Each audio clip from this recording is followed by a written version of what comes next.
নমস্কার বন্ধুরা, তোমরা সবাই কেমন আছো? আশা করি তোমরা সবাই খুব ভালো আছো। আমিও ভালো আছি তোমাদের ভালোবাসায়। তো আজকে চলে এসেছি তোমাদের জন্য একটা নতুন রেসিপি নিয়ে। আজকে বানাবো খুব সহজেই বাড়িতে কিভাবে খুব চটজলদি চিকেন বানানো যায়।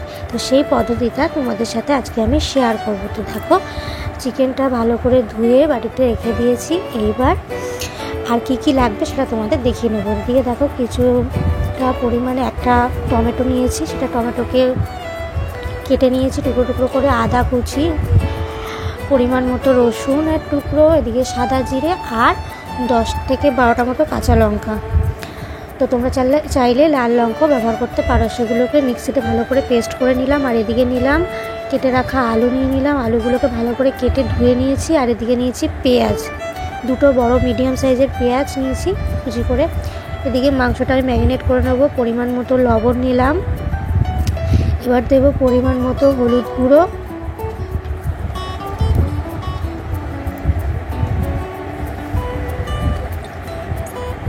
আর তার সঙ্গে দেব কিছুটা পরিমাণ সর্ষের তেল।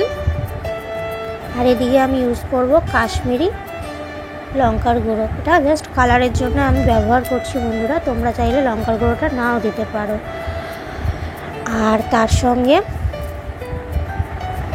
দেব যে মশলাটা আমরা মিক্সিতে পেস্ট করে রেখেছিলাম, মানে সর্ষের তেল তো দিলামই, আর মশলাটা যেটা পেস্ট করে রাখলাম, জিরে, কাঁচা লঙ্কা, আদা, টমেটো, রসুন, সেই পেস্টটা এর মধ্যে দিয়ে দেবো। দিয়ে ভালো করে মাংসটাকে মাখিয়ে নেব। দিয়ে কিছুক্ষণের জন্য, মোটামুটি 20 থেকে 30 মিনিটের জন্য এটাকে ঢাকা দিয়ে রেখে দেবো। তো ভালো করে এখন এগুলোকে সব কিছু দিয়ে মাখিয়ে নেব বন্ধুরা। তো আমার চ্যানেলে নতুন হয়ে থাকলে চ্যানেলটিকে অবশ্যই সাবস্ক্রাইব করে পাশে থেকো।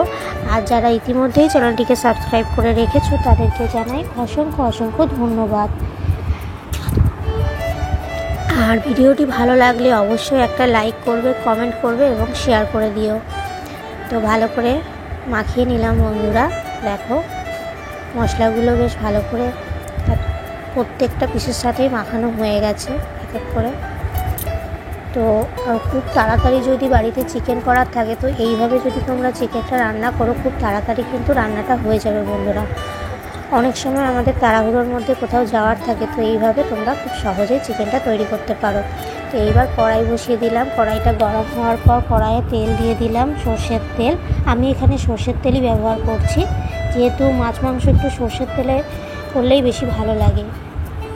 তো তারপর কেটে রাখা আলুগুলো দিয়ে দিলাম, সামান্য একটু নুন দিয়ে দিলাম, দিয়ে এটাকে একটু দিলাম পরিমাণ মতো একটু সামান্য হলুদ, দিয়ে এটাকে একটু ভেজে নেব লাল করে, যতক্ষণ না আলুগুলো লাল লাল হচ্ছে। তো এদিকে আলুগুলো আমার প্রায় ভাজা হয়ে গেল। দেখো, লাল লাল হয়ে গেছে বন্ধুরা। এইবার আলুগুলোকে আমি তুলে নেব।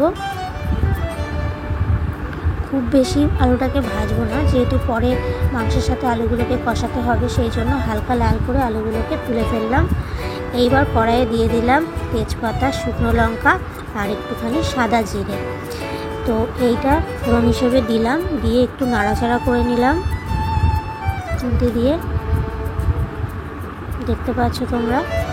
তো বন্ধুরা, কেউ ভিডিওটিকে স্কিপ করবে না, দয়া করে সবাই ভিডিওটি পুরো দেখো। তো এবার কেটে রাখা পেঁয়াজ কুচিগুলো দিয়ে দিলাম এর মধ্যে। আর এদিকে দেখো, আলুটা আমার লাল লাল করে ভাজা হয়ে গেছে। তো পেঁয়াজটাও এদিকে লাল লাল করে ভেজে নিলাম, একটু লালচে লালচে বাদামি হয়ে এসছে। তো এইবার যে মাংসটা আমি মাখিয়ে রেখেছিলাম ম্যারিনেট করে, সেটা আমি এখানে দিয়ে দেবো চিকেনটা। তো এবার মাখিয়ে রাখা মাংসটা আমি দিয়ে দিচ্ছি। সব কিছু দিয়ে ভালো করে বেশ কিছুক্ষণ ধরে কষিয়ে নিতে হবে বন্ধুরা, কারণ রান্না যত বেশি কষানো হবে ততই কিন্তু রান্নার স্বাদ বাড়ে। তো কষানো ভালো না হলে রান্নার স্বাদ কিন্তু ভালো হয় না। তো যাই হোক, তো বন্ধুরা দেখো, এবার আমি মাখিয়ে রাখা মাংসগুলো দিয়ে দিচ্ছি। সব দিয়ে এবার বেশ কিছুক্ষণ ধরে কষিয়ে নিচ্ছি ভালো করে নেড়ে নেড়ে। তো এইভাবে কিন্তু খুব সহজেই মুরগির মাংস বাড়িতে রান্না করা যায় এবং খুব তাড়াতাড়ি বন্ধুরা, যেহেতু আমি আগেই মাখিয়ে নিলাম এবং তাড়াতাড়ি কষিয়েই কিন্তু ঝোল আমার খুব তাড়াতাড়ি রান্না হয়ে যাবে। তো আর এইভাবে কিন্তু রান্না করলে খেতেও কিন্তু খুব দুর্দান্ত হয় বন্ধুরা। আর তোমরা কীরকম করে বাড়িতে চিকেন রান্না করো অবশ্যই একটু কমেন্ট করে জানিও বন্ধুরা। তো দেখতে থাকো ভিডিওটা। তো এইভাবে বেশ কিছুক্ষণ ধরে কষানো হচ্ছে। দেখো অনেকটাই তেল ছেড়ে এসছে কষাতে কষাতে। এবার আর একটু বেশি কষিয়ে নেব। কালারটাও কিন্তু বন্ধুরা খুব সুন্দর এসছে, তোমরা দেখতে পাচ্ছ। আরও বেশিক্ষণ আর কিছুক্ষণ ধরে একটু কষিয়ে নিচ্ছি নেড়ে নেড়ে। তো এইবার যে আলুগুলো আমরা ভেজে নিয়েছিলাম, ভেজে রাখা আলুগুলো এবার এই কষানোর মধ্যে দিয়ে দেবো। দিয়ে আলুগুলোর সাথে ভালো করে আর একটু কষিয়ে নেব 3 থেকে 5 মিনিট মতো। তো আলুগুলোকে দিয়ে ভালো করে কষিয়ে নিচ্ছি বন্ধুরা। দেখো আলু দিয়ে ভালো করে কষানো হয়ে গেছে। এবার জল দিয়ে দিলাম, পরিমাণ মতো জল তোমরা দিয়ে দেবে। আমরা আমাদের পরিমাণ মতো জল এখানে ব্যবহার করেছি। যদি তোমরা খুব বেশি ঝোল ঝোল খেতে চাও তো সেইভাবে জল দেবে, আর যদি খুব বেশি ঝোল না খেতে চাও তো মাখা মাখা, তাহলে জলটা একটু কম দেবে বন্ধুরা। তো জলটা দিয়ে এবার জলটা দেখো ফুটতে শুরু করেছে। তো ঝোলটা প্রায় হয়েই আসছে বন্ধুরা, এবং মাংসটা পুরো ফুটতে শুরু করেছে, তোমরা তো দেখতেই পাচ্ছ। তো আরও বেশ কিছুক্ষণ ধরে ফুটিয়ে নেব মাংসের ঝোলটা। তো দেখো এদিকে আমাদের রান্না কমপ্লিট। এই দেখো মাংসটা কত সুন্দর দেখতে হয়েছে। তো আজকের রেসিপিটা কেমন লাগলো তোমরা অবশ্যই কমেন্ট করে জানিও। আজকের মতো ভিডিওটি এখানেই শেষ করছি। তোমরা সবাই ভালো থেকো, সুস্থ থেকো, টাটা।